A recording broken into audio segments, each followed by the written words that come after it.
From the gridiron to the hardwood, James Mesh breaks it all down. It's time for another episode of Cleats and Sneaks.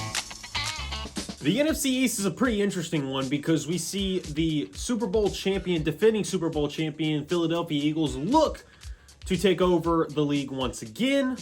You also have teams like the Dallas Cowboys that are always in the limelight, usually for the wrong reasons. Washington Commanders, they jumped up the standings absolutely heavily. Will they be able to maintain it? And then you have the New York Giants, who tend to do New York Giant things. Welcome into another edition of Cleats and Sneaks, the podcast talking about everything in the NFL and NBA. We now have gone through cut down day.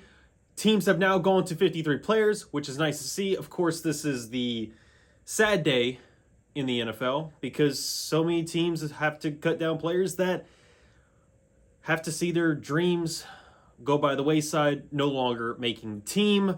But what is interesting to see about the NFC East is there even going to be any movement? We'll start off with Dallas Cowboys, and let me tell you, you look at them, we can talk about the Micah Parsons situation pretty much all day, every day, but I don't want to get too much into that because this is just something that we've seen year in and year out with Jerry Jones and company.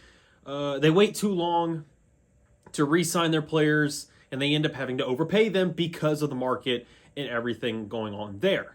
But overall, I don't think this is the worst roster. Dak Prescott, he should be healthy. He is going to be healthy so far, but hopefully he has a full healthy season because what we've seen from him is very productive season statistically, puts up plenty of passing yards, plenty of touchdowns, just not a whole lot of team wins. The thing is, he also has quite a bit of receiving help. CeeDee Lamb, one of the best receivers in the game. And not only that, but the Cowboys also traded for former Pittsburgh Steelers wide receiver in George Pickens. They also have guys like Jalen Tolbert and Kevontae Turpin coming back once again. So it's a pretty good overall wide receiver core. The thing, though, is the running back position. Javonte Williams, former Denver Bronco. I had very high hopes for Javonte Williams when he first came into the league. Hasn't panned out for him. I think he's got some juice, so I think he could be a solid contributor in the run game for Dallas. But you look at the rest of them. Miles Sanders has also been very disappointing in his NFL career. And then they got Jaden Blue, a rookie, but was in the 5th round. So the running back room overall, definitely nothing to write home about and be scared of when you're game planning. The expectation to me is Dak Prescott's going to throw 40 times a game, throw for over 300 yards per game. He's going to have a lot of receiving help. I brought up the receivers. He's going to dump off to running backs every once in a while, whether it's Javonte, whether it's Jaden, whether it's Miles. And then he's still got Jake Ferguson and Luke Schumacher at tight end. Those are solid guys. I think this is going to be a really good passing game. They're going to put up plenty of numbers. And I still think this is a pretty solid offensive line as well. Tyler Guyton at left tackle, Tyler Smith at left guard, Tyler Booker at right guard, their first-round pick this last year. And then you have Cooper Beebe at center, and then Terrence Steele, who we saw come up the ranks most recently. I think this is a good overall offense. But I don't think it's built to actually win games, especially when you have to look towards the defensive side and you have big-time question marks. I know that Deron Bland and Trevon Diggs, those guys have kind of stepped up, especially Bland last year. He created quite a few turnovers. And then you also have Donovan Wilson and Malik Hooker at safety. I think this is an all right secondary overall. And then you look towards the guys like Kaiir Elam and Keenan Hall. And you got Kalen Carson. Secondary is meh. If you get a couple injuries, you do start to be very worried about Dallas, even more than you already were. You look towards the linebacker room, and Kenneth Murray is the only one of real notability.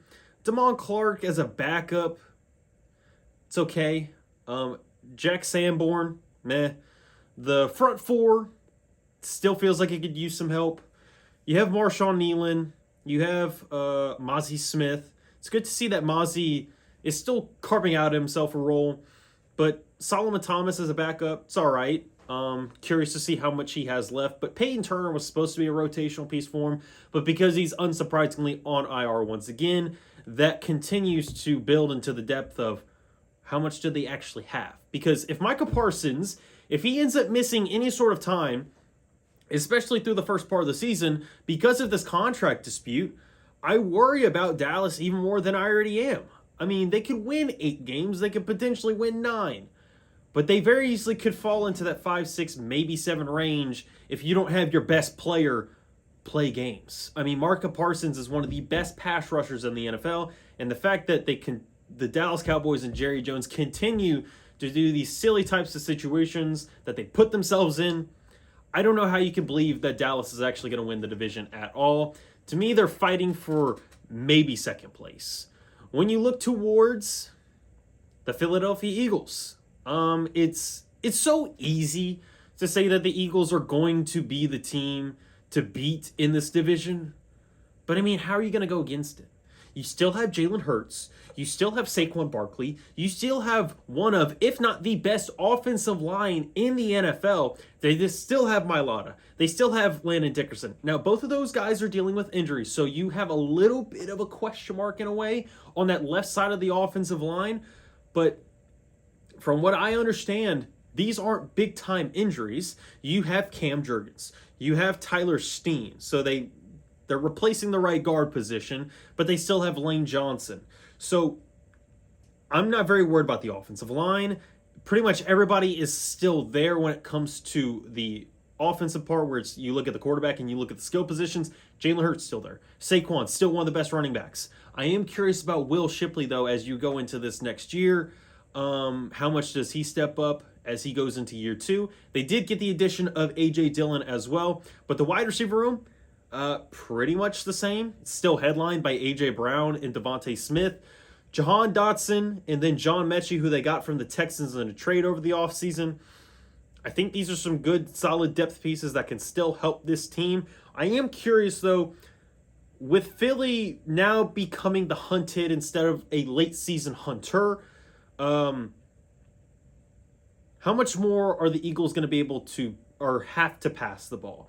Because oftentimes, especially later in the season, they had the luxury of big-time runs by Saquon Barkley that led to big scores, and Philly ended up winning. And you saw that more and more as the season went along.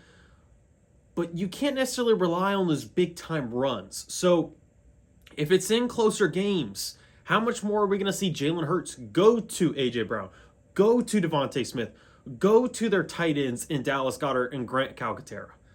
I am curious to see how this offense rolls, because it's not going to be easy cruising. I know you can look at the roster on paper and be like, I mean, how do you not pick the Eagles to repeat as champs? But we usually go through this year in and year out. And I know we were kind of spoiled in a sense when it came to the Kansas City Chiefs of doing so.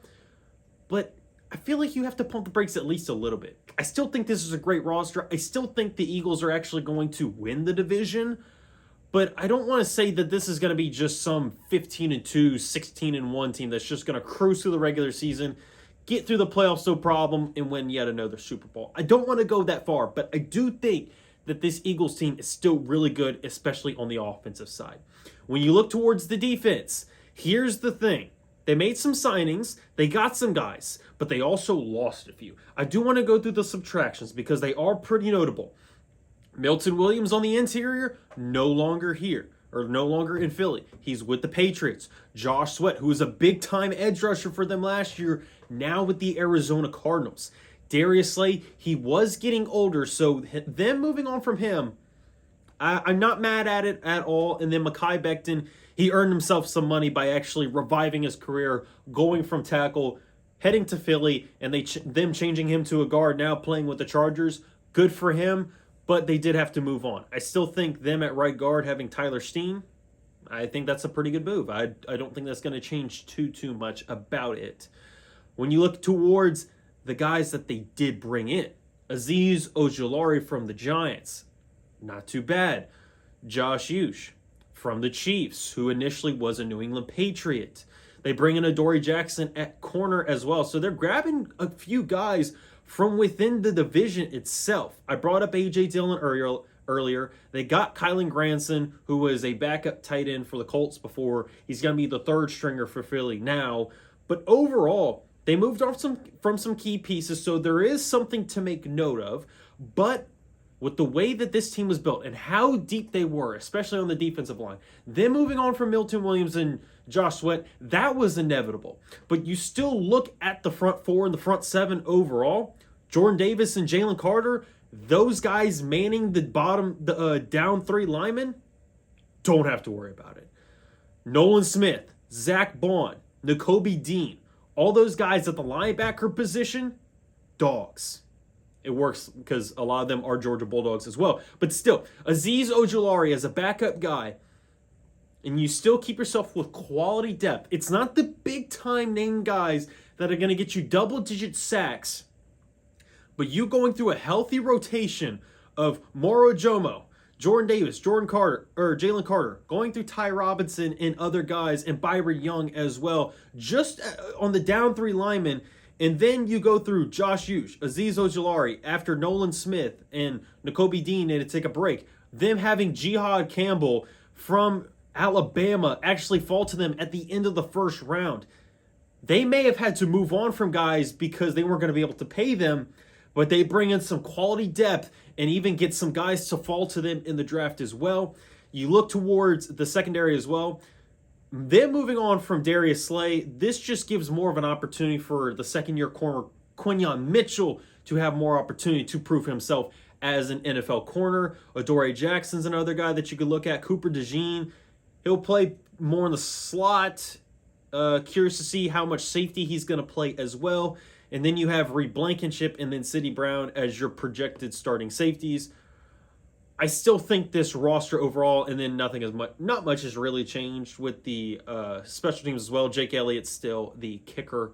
I still think Philly is going to win the division. I don't have too much worry about it, but I don't want to say they're just going to be some juggernaut that runs through at least 15 wins. I look at them more as a 12-win team that kind of goes through some struggles as well. I don't think it's going to be an absolute dominant team, but I see them winning the NFC East. When it comes to the New York Giants, I think they're such an interesting team because they did end up moving on from Daniel Jones, who now goes to the Indianapolis Colts, ended up winning the job for the Colts, but they bring in 3 new quarterbacks. Russell Wilson, Jackson Dart in the draft, they ended up trading up for him, and then also got Jameis Winston. Now, Russell did end up getting the starting job, but what I am very curious about is how does this offense roll as a whole? That's one big thing for me, because Tyrone Tracy was a nice surprise for them and a really good contributor for them in the ground game. They do still have Devin Singletary, and they also took Cam Scatterbo out of Arizona State in the 4th round of the draft. Cam was dealing with an injury, though, so whatever opportunity he could have had to really build on it and carve himself more of a role in this offense in 2025, I think he did hamper it a little bit. That's why he's 3rd on the depth chart. But I do wonder about the passing game overall, because if they're going to switch between Russell Wilson and Jackson Dart, and maybe because of an injury, they have to go back to Jameis Winston and actually start him, how are these wide receivers going to produce? They have former LSU Tiger and standout in his rookie season, Malik Neighbors. But Neighbors has been dealing with multiple injuries all offseason. It's been pretty notable. I do worry about him going into this season. He's somebody that I will look out for. Wan'Dale Robinson, Darius Slayton are just guys. Wan'Dale did command a high target percentage, which was very interesting because you'd never seen the type of jump that Wan'Dale Robinson had made last year compared to his previous seasons in the NFL. But he is a okay number 2. But the very much notable guy to look out in this receiving game is Malik Neighbors. But how much is he going to be hampered by injuries? That's one thing that I really wonder about. Now, looking at the tight end position for the Giants, Theo Johnson is a guy that has stepped up and is now going to be in a starting role.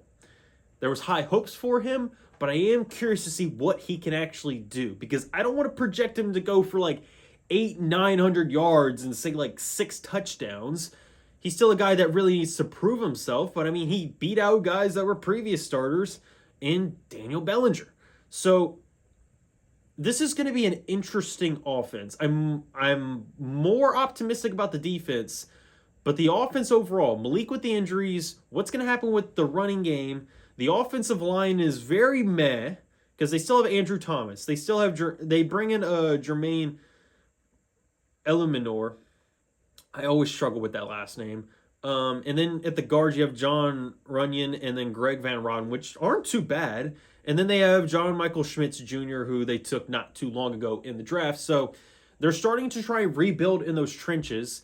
But overall, I'm not too optimistic with the Giants' offense. The question at quarterback, when is Jackson Dart going to play? And when he does play, how does he look in his rookie season? What's going to ultimately happen with this running game?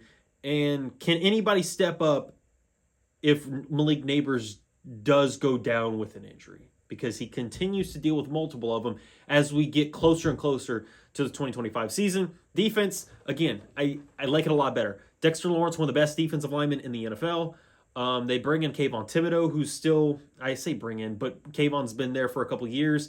He's been an okay pass rusher. I am curious to see how much production can he actually have going into this next season. Bobby Okereke as an inside linebacker, I like a lot. But on the outside opposite of Kayvon Thibodeau being Brian Burns, I think the fact that the constant pass rush ability of the Giants can keep them in games. I like the fact that they have that. You have to worry about, in the middle, Dexter Lawrence. You have to worry about Brian Burns on one side. You have to worry about Kayvon Thibodeau on the other. Bobby Okereke as a solid inside linebacker. And then you have other guys in the secondary like Paulson Adebo, former New Orleans Saint cornerback. I think he can really prove himself this next year. They get Javon Holland from the Miami Dolphins. And then Deonte Banks has been a pretty solid corner as well. So I think overall, this defense is pretty good. I think they can keep them in games, but I don't think it's going to be enough for the Giants to actually win too many ball games. I could see that 6 or 7 win range, but if you told me the Giants went 4-13 because they're going through growing pains of what this quarterback room is going to look like, wouldn't surprise me at all. I could almost agree with you, especially if you gave me a good enough argument. Now, when it comes to the Washington Commanders, pretty much everyone's darling going into this next season. I do worry about a little bit of a fall off. Absolute crazy riser. Going into last season, there wasn't too much hope. Jaden Daniels, the absolute headliner for the team, being a crazy high pick for the Commanders going into last year. He steps up for them. They end up winning so many more games than I think anyone would have ever anticipated. He takes them all the way to the NFC Championship game. And I think people are riding a little bit too much on Washington. I think they're going to fall back down to earth a little bit. Not to say that they're going to go all the way into being one of the bottom teams in the NFL or NFC, but I think them going more 10-7, 9-8, I think that's more in range of what we can expect from them. It took a long time, and I mean a long time because it didn't just happen until a couple days ago, but Terry McLaurin finally got his contract extension. 3 years, $96 million. So Jaden Daniels' favorite target, finally there, but didn't participate a lot during the offseason, which natural chemistry, it's hard to go away from. But the fact that those two weren't working together through the majority of the offseason does worry me at least a little bit. They did bring in Deebo Samuel from the 49ers, and they have Noah Brown to still step up. They moved on from some other guys, so they're giving more opportunity to guys like Luke McCaffrey. Zach Ertz is like immortal as a tight end. I'm surprised he's as productive as he is and still a starter in the NFL as well. But Zach Ertz, he was a security blanket for Jaden Daniels last year. So I think this is still going to be a good overall passing game. But I do wonder about the running game. They move on from Brian Robinson. They trade him to the 49ers. So that means at this point, you have Austin Eckler, the longtime veteran who previously played for the Los Angeles Chargers before coming to the Commanders. But the big-time name that everyone is hyping up, that I want to see, can he actually reach, can he meet the hype and the expectations and even overcome them? Can he overachieve? I think it's going to be tough for Ja'Cory Krosky-Merritt, a.k.a. Bill. I think there's a lot of hype around him, and I'm excited to see what he can do. But with how much people are talking about him, I do worry that he may fall short of expectations. I want to buy into the hype, but I definitely want to see it first. At 24 years old, going into his rookie season, Washington's putting a lot of faith in him, and I totally get it. If you're going to move on from a guy like Brian Robinson, who was not a world beater, but still a steady force for you in the run game, and you only get a late round pick in an upcoming draft for him, you must have a lot of faith in Ja'Cory. So everybody hyping him up. The signs from the Commanders is really interesting to see, but I am curious, how does it actually play out in the run game? When it comes to the offensive line, they definitely put more emphasis into it to try and get guys so Jaden Daniels doesn't get crushed and killed out there. They got Laramie Tunsil now. They have Tyler Biadasz. Again, another name I struggle with. But I think overall this offensive line should be better than it was before. I'm still curious about this Sam Cosmi injury. But them having Brandon Coleman at left guard and then Andrew Wiley, we'll see how much better they are in 2025. I definitely don't want to... I'm going to keep my fingers crossed, but I'm not expecting too much. When it comes to the defensive side for Washington, they still have Daron Payne. They got Javon Kinlaw, Dietrich Wise, another former Patriot, and then Dorrance Armstrong, which I remember before when they put heavy, and I mean heavy draft capital into that defensive line. I'm not sure how much more we can expect from them, but they do have some older linebackers. Bobby Wagner's still manning the middle. They have Frankie Louvu, who has made plays in the past and is a pretty overall solid linebacker, but they do bring in another longtime veteran in Von Miller, who I would say is past his Broncos days. He still showed up for the Rams when he played in Los Angeles, but at this point, how much more does Von have left? You're going to look towards guys like Jacob Martin and Cleveland Farrell and Nick Belmore to see if they can be guys that can contribute to put pressure and stop the run game in the backfield.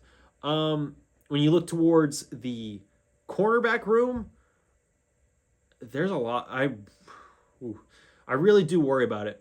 Marshawn Lattimore, I think he can come back healthy this year. I know it was very disappointing because he was injured all last year, so Commanders fans weren't happy with Marshawn Lattimore after Washington traded for him from the Saints.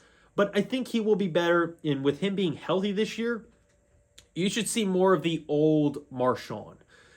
Trey Amos, former Louisiana Region Cajun, pretty much has the starting nod. Shout out to him.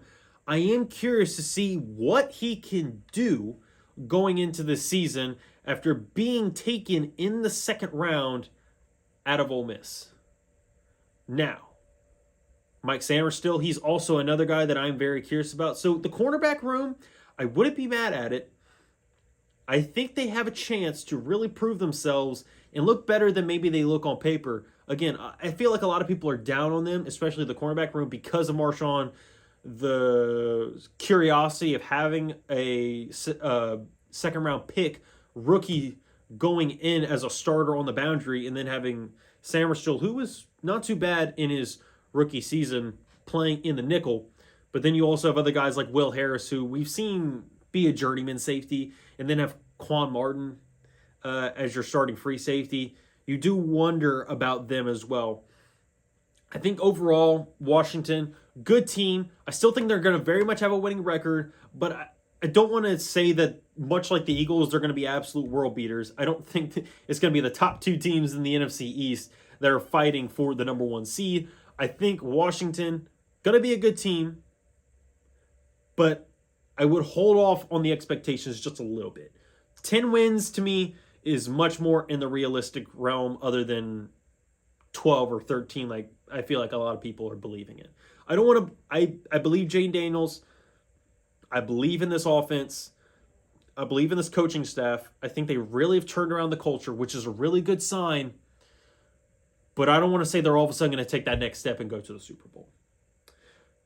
That's going to do it for another edition of Cleats and Sneaks. When we come back, we'll look towards the AFC East, see what happened with the Patriots, what's up with the Dolphins, how about those Bills, and then Jets, Jets. We'll see. Talk to you next time.